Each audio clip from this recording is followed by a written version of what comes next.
terms, that's called mantling. Alright? Now mantling is a falconry terminology that we use, and we use it on our daily lives where we get our term mantelpiece. That's where that comes from. Also the terms we use, and I often use it a lot, especially with my children, I'll go, I'm fed up. Okay? That is basically where we feed the birds up. My favourite one used to be boozer, but I don't drink anymore. And boozer is where falcons go to drink. They call it bowsing.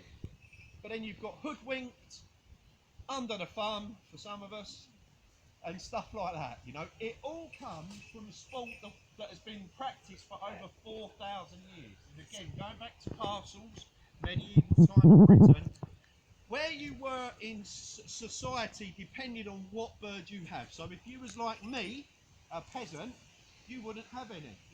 But if you was the king, you would have a jur, the priest would have had like a goshawk and such, you know. Now, the issue that we have with these today, and it's really interesting for someone that actually brought this up earlier, that these guys are literally no money. You can buy them for peanuts. But they're not actually a hawk species. They're not actually a hawk species, they're actually a buzzard.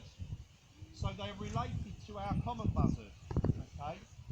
And if they're related to our common buzzard, that means that they can crossbreed with our common buzzard. So the harriet-hawk is actually a pack-hunting bird.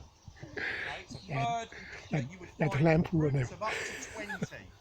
Our buzzards don't do that for a start. As I said, keep your mouth closed from up there. Mouth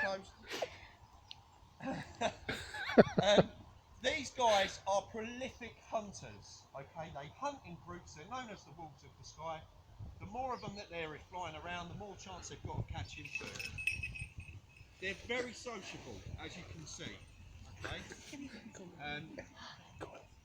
But they're still quite easy to lose. And if we lose them in our countryside, and they do manage to stay wild, there is the chance of them then crossbreeding with our common buzzard, and then we've got all sorts of problems. So really the harriet-hawk could end up being the next grey squirrel issue, in theory.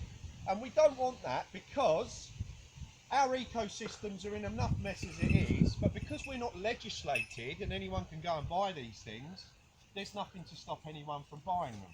And it's something that I don't think we talk enough about in the zoo industry and in the bird of prey industry.